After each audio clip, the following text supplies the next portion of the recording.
கிறிஸ்துவுக்குள் மிகவும் பிரியமான தேவனுடைய பிள்ளைகளே, நீங்கள் நல்ல கிறிஸ்தவ குடும்பத்தில் பிறந்த பக்தியுள்ள கிறிஸ்தவர்களா அல்லது மறுபிறப்படைந்த தேவனுடைய பிள்ளைகளா? இதை நீங்களே யோசித்து பாருங்கள். நேற்றைய தினத்தில் இதை குறித்து நான் நாளைய தினத்திலே ஒரு செய்தியை வேதத்திலிருந்து பார்க்கலாம் என்று சொன்னேன். அதை இங்கு பார்க்கலாம்.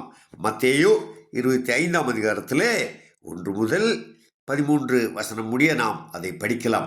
இதை சிறு வயது முதல் சண்டே ஸ்கூல் தொடங்கி இந்நாள் வரைக்கும் பல முறை இந்த செய்தியை நாம் கேட்டுக்கிறோம். ஆண்டவர் அழகாக இந்த உவமையை பரலோக ராஜ்யத்தை குறித்து விளக்கி இருக்கிறார். 10 கன்னிகைகளை நாம் குறித்து பார்க்கிறோம். இதிலே 5 கன்னிகைகள் தீவட்டியை மட்டுமல்ல அவர்களோடு எண்ணெயையும் சேர்த்து கொண்டு வந்தார்கள் என்றும், மீதி 5 கன்னிகைகள் தீவட்டியை கொண்டு வந்தார்கள், எண்ணெயை மறந்து விட்டார்கள் என்று சொல்லி நாம் அதை வாசித்திருக்கிறோம், கேட்டிருக்கிறோம். இதை எதை குறிக்கிறது? தீவட்டியோடு எண்ணெயை கொண்டு வந்தவர்கள் ஆயத்தத்தோடு வந்தார்கள். எப்படியாவது மணவாளனை சந்திக்க வேண்டும். அது பகலானாலும் இரவானாலும் காத்திருந்து நான் காண வேண்டும் என்ற அந்த விருப்பம். மற்ற 5 கன்னிகைகளோ இதோ வந்து விடுவார், எங்களுக்கு இருக்கிறது போதும், இதை வைத்து நான் சமாளித்து விடலாம் என்று வந்தார்கள். ஆனால் மணவாளன் வர தாமதமாகும் பொழுது அந்த 5 கன்னிகைகளிடம் எங்களிடம் எண்ணெய் இல்லை, தயவு செய்து தாருங்கள் என்று கேட்கும் பொழுது அவர்கள் சொன்னார்கள், எங்களுக்கு பற்றாது, நீங்கள் அருகிலுள்ள கடைக்கு சென்று வாங்கி வர சொல்லி. இவர்கள் இந்த 5 பேரும் கடைக்கு சென்று வாங்கி வருவதற்குள் மணவாளன் வந்துவிட்டார். ஆயத்தமாக்கப்பட்டவர்கள் மணவாளனோடு உள்ளே சென்றார்கள் என்று நாம் இதை வாசிக்கிறோம், கேட்டிருக்கிறோம். ஆயத்தம் இல்லாதவர்கள் வந்து கேட்டார்கள், ஆண்டவரே, 11ஆம் வசனம், மற்ற கன்னிகைகள் ஆண்டவரே ஆண்டவரே எங்களுக்கும் திறக்க வேண்டும் என்றார்கள். 12ஆம் வசனம், அதற்கு அவர், உங்களை அறியேன் என்று மெய்யாகவே உங்கள் சொல்லுகிறேன். பாருங்க, உங்களை அறியேன் என்று சொல்கிறார். இவர்கள் 10 பேரும் மணவாளனை சந்திக்க விரும்பியவர்கள், மணவாளனை சந்திக்க வந்தவர்கள் தான்.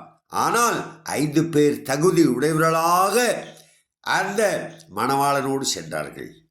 5 பேர் தகுதி அற்றவர்களாக அழுது கொண்டிருந்தார்கள். அருமையான தேவனுடைய பிள்ளைகளே, நாம் ஒவ்வொரு நாளும் விழித்திருக்க வேண்டும். ஏதோ ஒரு நாள் கிறிஸ்தவனாகிவிட்டேன், பைபிள் வாசித்து விட்டேன், ஜெபித்து விட்டேன் என்றல்ல. இன்று நான் தேவனுடைய பிள்ளையாக இருக்கிறேனா? என்னுடைய வாழ்க்கையிலே பாவம் இருக்கிறதா? தேவன் என்னை பரிசுத்தமாக்கினார் என்ற நிச்சயம் உண்டா? என் வாழ்க்கையிலே இருதயத்திலே கசப்பு இருக்கிறதா, வெறுப்பு இருக்கிறதா, மாய்மாலம் இருக்கிறதா, பொய் இருக்கிறதா என்று சொல்லி இன்று நாம் நம்மை யோசிக்க வேண்டும். பரிசுத்த வேதாகமத்திலே எபிரேயர் புஸ்தகத்திலே நாம் வாசிக்கிறோம், இன்று அவருடைய சத்தத்தை கேட்பீர்களாகில் வனாந்திரத்திலே கோபமூட்டின போதும் சோதனை நாளிலே நடந்தது போல உங்கள் இருதயத்தை கடினப்படுத்தாதேயுங்கள் என்று சொல்லி. அருமையான தேவனுடைய பிள்ளைகளே, இன்று உங்கள் இருதயம் எப்படிப்பட்டதாக இருக்கிறது? ஆண்டவரே, என்னுடைய இருதயம் உமக்கு முன்பாக பரிசுத்தமாக இருக்கிறது, நீர் பரிசுத்தமாக்கி இருக்கிறீர், என் வாழ்க்கையிலே நீர் என்னுடைய கூட இருக்கிறீர், என்னுடைய சகோதரனை நான் நேசிக்கிறேன், என் சகோதரியை நேசிக்கிறேன், என் அயலகத்தாரை நேசிக்கிறேன், பகைவரை நேசிக்கிறேன், என்னை பகைத்து என் மீது அவமானமான காரியங்களை சொல்லுவதற்காக நான் ஜெபிக்கிறேன், முடிந்த அளவு உதவியும் செய்கிறேன். இதுதான் கிறிஸ்தவ வாழ்க்கை. நான் தவறு செய்திருந்தால் உடனே மன்னிப்பு கேட்கிறேன். எனக்கு விரோதமாய் செய்கிறவர்களை நான் மனப்பூர்வமாக மன்னிக்கிறேன். இது கிறிஸ்தவ மறுபிறப்பு அடைந்த கிறிஸ்தவனின் அடையாளமாக இருக்கிறது.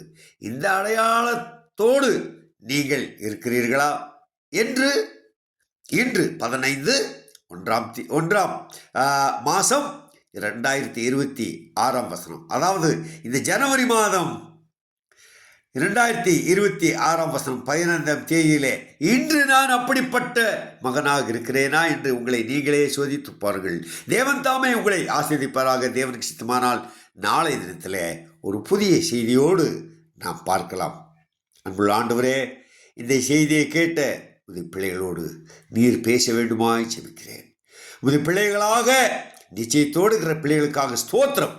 அப்படிப்பட்ட பிள்ளைகளாகிய நாங்கள் இருளிலே இருக்கிற ஜனங்கள் பெரிய வெளிச்சத்தை கண்டார்கள் என்று சொல்லி பாவ இருளிலே இருக்கிற மக்களுக்கு எங்களுடைய வாழ்க்கையின் மூலம் உமது அன்பை வெளிப்படுத்த கிருபை தர வேண்டுமா? எங்களுக்காக மரித்து உயிர்த்து எங்களை நேசிக்கிற இயேசு கிறிஸ்துவின் புண்ணிய நாமத்திலே இந்த ஜெபங்களை ஏறெடுக்கிறோம் நல்ல பிதாவே. ஆமேன், ஆமேன்.